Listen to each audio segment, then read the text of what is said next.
अस्सलाम वालेकुम students, my name is Aqeel Ahmed. हमारा इंग्लिश ग्रामर्स के लेसन चल रहे हैं। आज का लेसन नंबर 2 है। इससे पहले हमने लेसन नंबर 1 अपलोड किया है, जो पार्ट्स ऑफ जो इंग्लिश ग्रामर्स की डेफिनेशन से या उसके मफ़हूम से मुताल्लिक है। आप उसको देखें, बहुत तफसील से बयान किया है। आज उसी की कनेक्टिविटी को आगे बढ़ाते हुए, उसी सिलसिले को आगे बढ़ाते हुए लेसन नंबर 2 शुरू कर रहे हैं। इंग्लिश ग्रामर का लेसन नंबर 2 जो आपको नज़र आ रहा है, ठीक है। इस स्टार्ट कर रहे हैं इंग्लिश जहाँ से शुरू होती है, पार्ट्स ऑफ स्पीच। अंग्रेज़ी में इंग्लिश में बोलते हैं पार्ट्स ऑफ स्पीच, जिसे उर्दू में बोलते हैं अज्जाए कलामी। ये ठीक है, अज्जाए कलामी। चलें आज ये सीखते हैं पार्ट्स ऑफ स्पीच। और आपको बता दूं पहले, parts of speech English grammar में सबसे ज़्यादा इम्पोर्टेंट हैसियत रखते हैं। अगर किसी शख्स को मुकम्मल यानी 8 parts of speech English grammar में होते हैं, उनके बारे में बिल्कुल नहीं पता, तो वो अंग्रेज़ी बोल तो लेगा, लेकिन अंग्रेज़ी लिखते वक्त बहुत ज़्यादा गलतियां करेगा। इसलिए स्टूडेंट्स, मैं आज ही आपसे रिक्वेस्ट करता हूं कि आप इंग्लिश ग्रामर पर अपनी गिरफ्त रखें, यानी महारत हासिल करें। उसकी भले आपको आती है, छोटी छोटी चीज़ को बार बार देखें, दोबारा दोहराएं, आपके जहन नशीन हो जाए। जब आप किसी प्रोफेशनल इदारे में किसी भी पोजीशन पे काम करेंगे, तो वहाँ आपको रिपोर्टें लिखना पड़ेंगी, लेटर्स लिखना पड़ेंगे, सर्वे विजिट्स की सबके मिनट्स लिखना पड़ते हैं, मीटिंगों के मिनट्स लिखना पड़ते हैं, सब अंग्रेज़ी में होते हैं। बाज़ दफ़ा तो कोर्टों के जवाब भी लिखना पड़ते हैं, जो कि अंग्रेज़ी में होते हैं। वहाँ आपको बहुत ज़्यादा जो है इस इंग्लिश ग्रामर की ज़रूरत महसूस होगी।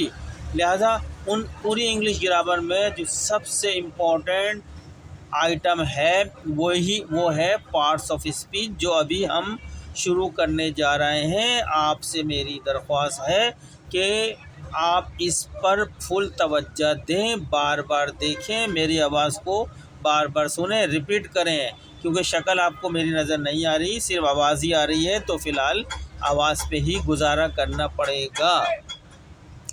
तो चलते हैं, पार्ट्स ऑफ स्पीच क्या होते हैं, दोनों में अंग्रेज़ी और उर्दू दोनों में बताऊंगा। आपकी आसानी के लिए मैंने लिख ली, ताकि पढ़ाते वक्त अगर लिखूंगा तो लेक्चर बहुत बड़ा हो जाएगा। इससे बचने के लिए मैंने लिख लिया है, यहाँ मैं आपको समझाऊंगा। चलें, पहला टॉपिक शुरू होता है अंग्रेज़ी ग्रामर का। ग्रामर, व्हाट इज़ ग्रामर, वो व्हाट इज़ इंग्लिश ग्रामर क्या होती है, ग्रामर क्या होती है, वो हम पिछले टॉपिक में बता चुके हैं, उसका पूरा मफ़हूम क्लियर कर दिया है। पार्ट्स ऑफ स्पीच यानी अज्जाए कलामी,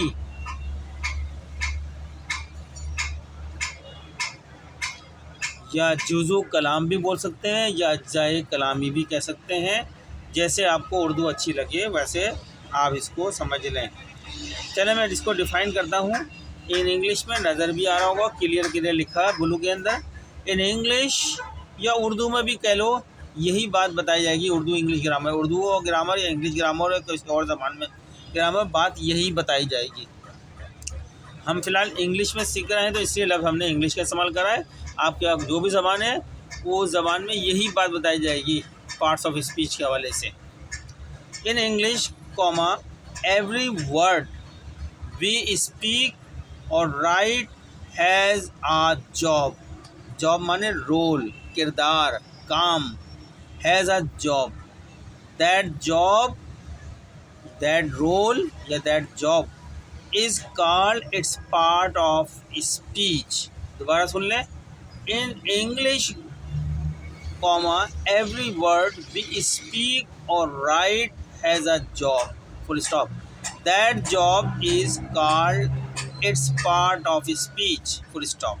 ये इसका मफ़हूम है। मतलब अंग्रेज़ी में हर लफ्ज़ जो हम बोलते या हम लिखते हैं उस लफ्ज़ का कोई किरदार या कोई काम होता है। उस लफ्ज़ का कोई, यहाँ मैंने लिखना भूल गया, कोई किरदार या कोई काम होता है। इस किरदार या इस काम को जुज़ू कलाम या अज्ज़ाए कलामी यानी पार्ट्स ऑफ स्पीच कहते हैं। ठीक है स्टूडेंट, समझ में आ गई। अंग्रेज़ी में हर लफ्ज़ जो हम बोलते या लिखते हैं, इस लफ्ज़ का कोई किरदार या कोई काम होता है। इस किरदार या इस काम को जुज़ू कलाम या पार्ट्स ऑफ स्पीच कहते हैं। ठीक है, बात समझ में आ गई होगी स्टूडेंट। आप मेरे तलफ़ुज़ पर मत जाइएगा, मेरा तलफ़ुज़ अच्छा नहीं है। मैं ज़बान के अंदर थोड़ा सा फ़र्क है, जिसकी वजह से सही प्रोनाउंसिएशन मैं कोशिश करता हूँ, नहीं निकलता। आप समझने की तरफ जाएं, लफ्ज़ की तरफ मत जाएं। क्या आपने इसका तलफ़ुज़ इस तरह करा है, आप तलफ़ुज़ देख लीजिएगा, ठीक है, लेकिन समझने की तरफ जाएं जो मैं समझा रहा हूँ आपको। आगे चलते हैं। There are 8 parts of speech in English grammar. There are 8 parts of speech in English grammar. English ज़बान में या अंग्रेज़ी ज़बान में कुल 8 अज्ज़ाए कलामी या 8 पार्ट्स ऑफ स्पीच होते हैं। यानी बता रहे हैं कि अंग्रेज़ी ज़बान में पार्ट्स ऑफ स्पीच कितने होते हैं, वो 8 होते हैं। ठीक है जी, आगे। Each one has a different role in a sentence. Each one has a different role in a sentence. ये जो 8 अज्ज़ाए कलामी होते हैं, हर एक का अलग अलग किरदार, रोल या काम जुमले में होता है। हर एक का जुमले में अलग काम होता है। जुमले से मुराद है सेंटेंस में अलग काम होता है। ठीक है, आगे चले। Just like in a team, जैसे एक क्रिकेट टीम में हर खिलाड़ी का अलग रोल होता है। Just like in a team, जैसे एक क्रिकेट टीम में एक क्रिकेट टीम 11 प्लेयरों पे मुश्तमिल होती है। जब ग्राउंड में उतरती है तो कोई उनमें उनका अपना अपना रोल क्या होता है। कोई उनमें बैट्समैन होता है अच्छा, ठीक है, कोई उसके अंदर बॉलर होता है, कोई जो है विकेट कीपर होता है, और फिर मुख्तलिफ़ पोजीशनों पे हर एक की अपनी अपनी पोजीशन होती है जिस पे वो खड़े होते हैं। ठीक है, just like in a team there are different players with different roles. जैसे एक क्रिकेट टीम में हर खिलाड़ी का अलग रोल होता है। ठीक है, the same happens in a sentence. तो ऐसे ही हर लफ्ज़ का जुमले में रोल या काम होता है।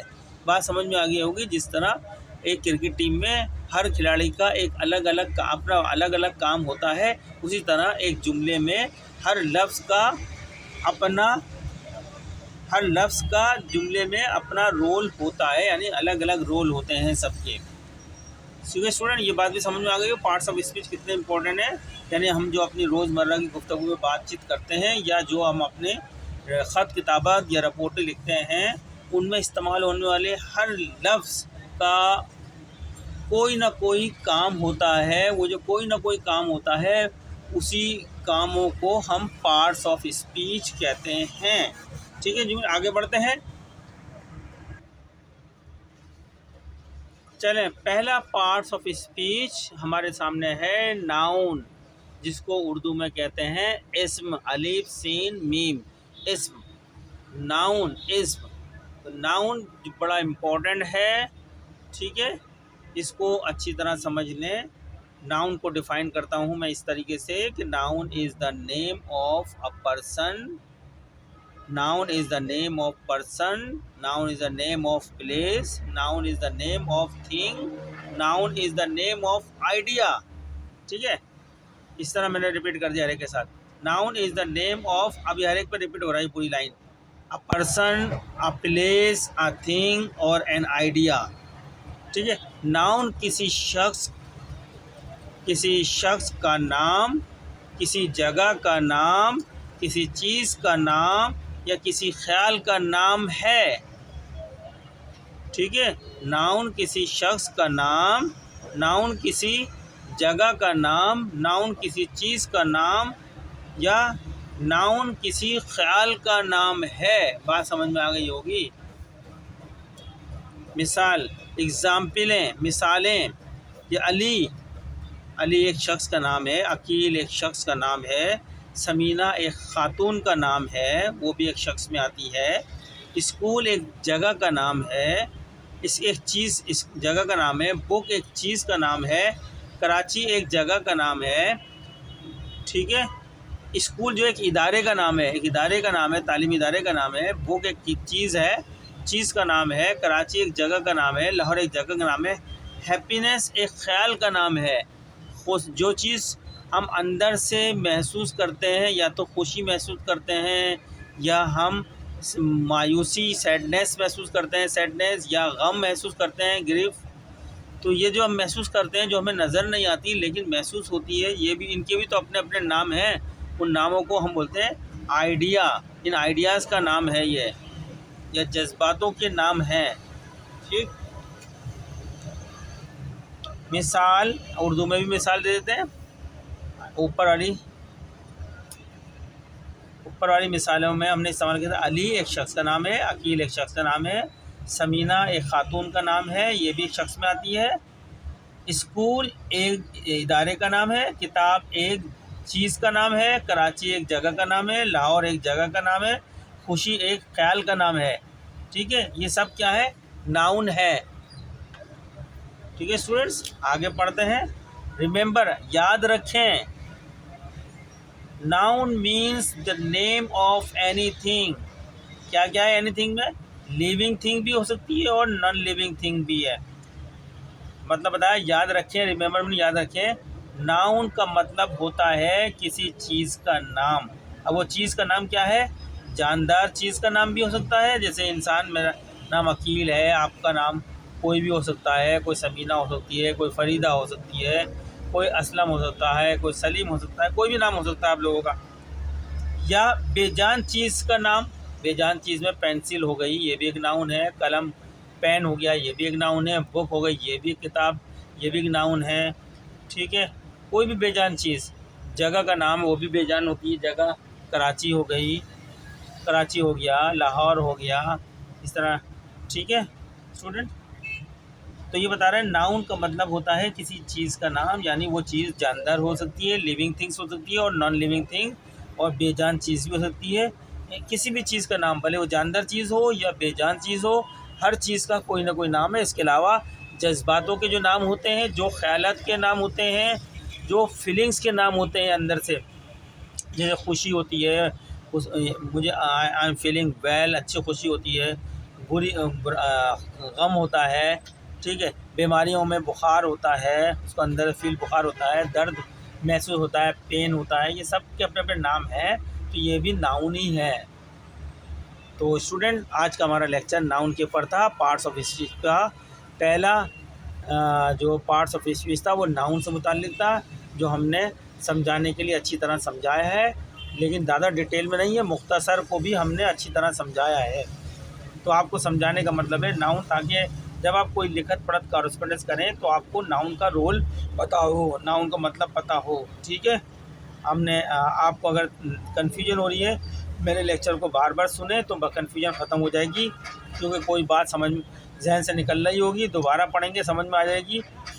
तो मिलते हैं नेक्स्ट लेक्चर में, तब तक के लिए आपसे इजाज़त मांगते हैं और आपसे गुजारिश करते हैं कि हमारे इन लेक्चरों को आगे दूसरे स्टूडेंट तक भी आप इसको फॉरवर्ड करें, भेजें उन लोगों तक, शेयर करें, ताकि वो लोग भी समझें, ज़्यादा लोग इल्म हासिल करें इस चैनल से। ये चैनल खोला ही लोगों के आसानी के लिए, सहूलत के लिए, इल्म हासिल करने के लिए, ताकि लोगों को ट्यूशनों में जाना ना पड़े और पैसे खर्च ना करना पड़े, आराम से इसी चैनल से हासिल कर लें। मिलते हैं नेक्स्ट लेक्चर में, लेसन नंबर 3 एंड नाउन के बाद हम अगला जो पॉइंट शुरू करेंगे प्रोनाउन। चूँकि हमारा टॉपिक चल रहा है यहाँ पे पार्ट्स ऑफ स्पीच, और पार्ट्स ऑफ स्पीच 8 होते हैं। अभी हमने पहला पार्ट्स ऑफ स्पीच नाउन पढ़ा दिया है, तो इसके बाद वाले लेक्चर में है दूसरा पार्ट्स ऑफ स्पीच प्रोनाउन, यानी ऐसे अल्फाज जो नाउन की जगह इस्तेमाल किए जाते हैं, वो पढ़ाएंगे, बताएंगे। बहुत इंपॉर्टेंट होते हैं, अक्सर गलतियाँ होती हैं, आप ये सीखने के बाद गलती नहीं करेंगे। शुक्रिया।